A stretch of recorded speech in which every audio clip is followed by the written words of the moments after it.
danes obhajamo slovesni praznik svetih bratov Cirila in Metoda, je tudi prav, da se spomnimo, kako veliko delo sta ta dva brata naredila tudi pri naših prednikih. Ne samo v slovenskem narodu, ampak tudi v slovanskih narodih, ki so se priseljevali, lahko bi rekli, med dvema cesarstvoma, Rimsko cesarstvo na zahodu in Bizantinsko cesarstvo na vzhodu. In Slovani so prihajali tukaj vmes in takratni papež je prav v tem, ko so ta nova ljudstva, ki so se počasi premikala, najboljše na tem področju današnje države Madžarske, te pokrajini so rekli Panonija, Moravska, da so lahko ti ljudje na nek način kot most med vzhodom in zahodom. In kdor je lahko sposoben nekega povezovanja, je tisti, ki ima čut do bližnjega. Čut do bližnjega je pa zelo močno povezan z čutom do Boga, to je pa vera. In papež takrat je že začutil, da ti ljudje potrebujejo tudi nekoga, ki bi jih oblikoval v poslanstvu vere, pa vendar takratni papež žal ni imel toliko moči, da bi lahko ustregel želji takratnega kneza na Moravskem, Rastislava, da bi poslal kakšnega misionarja, zato ker je videl, kakšen pritisk je s strani Frankov in nemško govorečih škofov in da lahko pride do hudih nesoglasij. In takratni moravski knez Rastislav ni obupal v neuslišani prošnji, ampak je poslal tako prošnjo v Konstantinopel, to je današnji Carigrad, in je napisal, odkar je naše ljudstvo zavrnilo poganstvo, spoštuje krščansko postavo, nimamo učitelja, ki bi nam znal razložiti pravo vero v našem jeziku. In ko je to prošnjo prejel carigrajski patriarh in tudi cesar v Carigradu, se odločil, da bo poslal dva brata kot apostola med slovanske narode. In to sta bila Ciril in Metod. Ciril je bil najmlajši iz družine 7 otrok in izročilo pravi, da se je že kot deček, čeprav je bil Grk po rodu, naučil slovanskega jezika in pri 14 letih zapustil domačo družino in šel v šolo v Carigrad. Na začetku je kazalo, da se bo tam tudi poročil, do tega ni prišlo, ampak je kljub izredni izobrazbi postal tako preprost, da je sprejel službo knjižničarja. Kasneje je postal profesor in zaradi izredne izobrazbe in poznavanja številnih jezikov dobil tudi naslov filozof. Njegov brat, Metod, starejši od njega, je bil že duhovnik in je odšel v samostan in je živel kot redovnik. Prvo poslanstvo teh dveh bratov ni bilo med slovanskimi narodi, ampak prvo poslanstvo je bilo med Kazari, to je današnji polotok Krim, je tisti del ozemlja, kjer je še vedno sedaj vojno stanje, okupacije od Rusije in verjetno ga bo izgubila današnja država Ukrajina. Tukaj na otoku Krimu sta brata Ciril in Metod prvič delovala skupaj kot apostola. In zanimivo tukaj, v tem apostolskem delu na Krimu, se je Ciril naučil še enega jezika, in to je hebrejščina. Poleg tega, da je znal grško, latinsko, slovansko. In po tem poslanstvu je takratni cesar in patriarh prosil Cirila in Metoda, da bi šla med slovanske narode. In ko sta potovala preko današnje države Bolgarije, verjetno tudi preko Severne Makedonije in današnje Srbije, na področje Moravske, to je današnja država Madžarska, sta hitro začutila, da ti ljudje, ki tukaj govorijo slovanski jezik, takrat še ni bil tako močno oblikovan slovenski, hrvaški, srbski, bolgarski jezik, ampak to je bil nek bazen slovanskih jezikov, sta začutila, da je potrebno ta način govora tudi zapisati. In Ciril je oblikoval zapis, ki so ga imenovali glagolica, ker beseda glagolati pomeni govoriti. Kasneje se je glagolica tudi nekoliko spreminjala in postala današnja cirilica. Zato tudi ime nosi po Cirilu, ki je kot začetnik tega zapisa. Gotovo v več kot 1000 letih se je tudi ta pisava nekoliko spremenila, ampak osnova ostaja ista.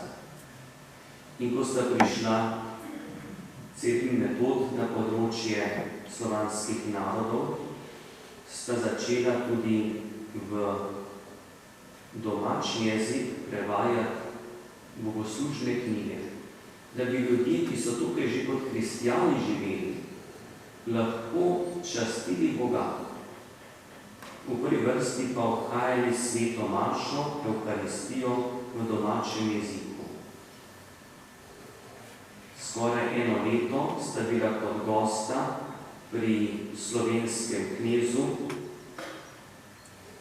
Koclju in tukaj pri slovenskem knezu sta tudi oblikovala 50 učencev.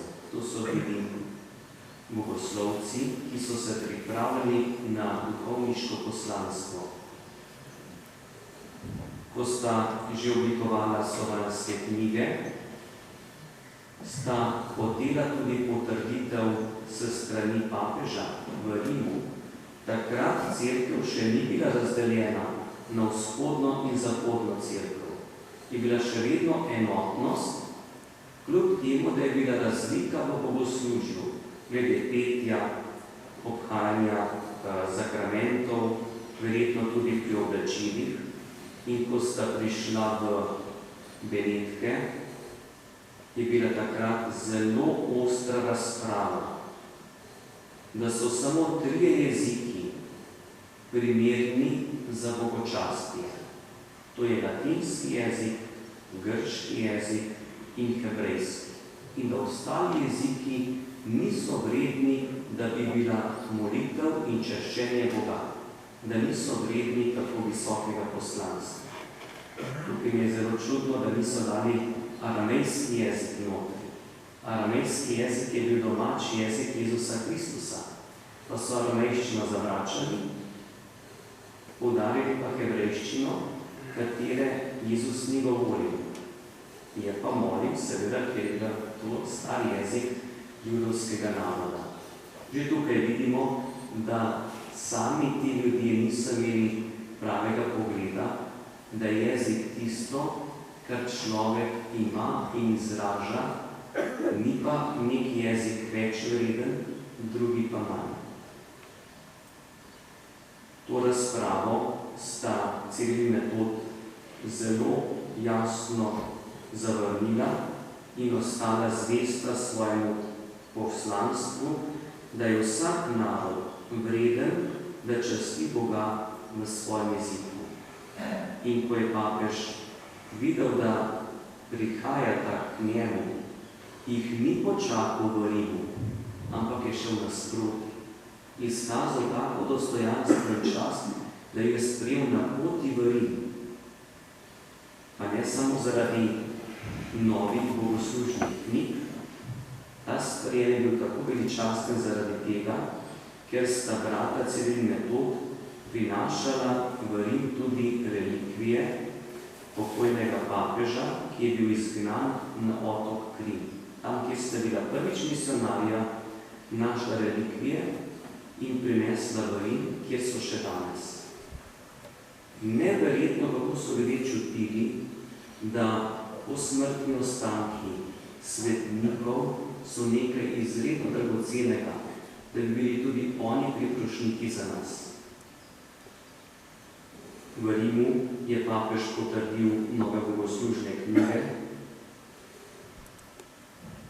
Ciril je zbolel za hudo boleznijo in tudi v Rimu umrl. Metod je bil posvečen za škofa in poslan nazaj kot pastir med Slovane. Ko je prišel nazaj s svojimi učenci, duhovniki, je naletel na velike težave, nasprotovanje frankovskih škofov in bil 2 leti in pol zaporu. Šele na močno posredovanje takratnega papeža je tudi bil izpuščen. Izredni pečat je pustil škof Metod tudi med našimi predniki, Slovenci in drugimi slovanskimi narodi. Po smrti njegovi učenci, duhovniki in tudi njegov naslednik niso imeli mirnega dela. Nasprotovanje je bilo tako hudo, da so mnoge zaprli, pregnali in tudi po tej grepi človeški hudobini, nasprotovanju, pelje Božja previdnost svojo pot in so bežali učenci svetega Metoda bolj proti jugu in vzhodu in postali misionarji današnje Bolgarije, Romunije, tudi nekoliko na področje današnje Severne Makedonije in Srbije.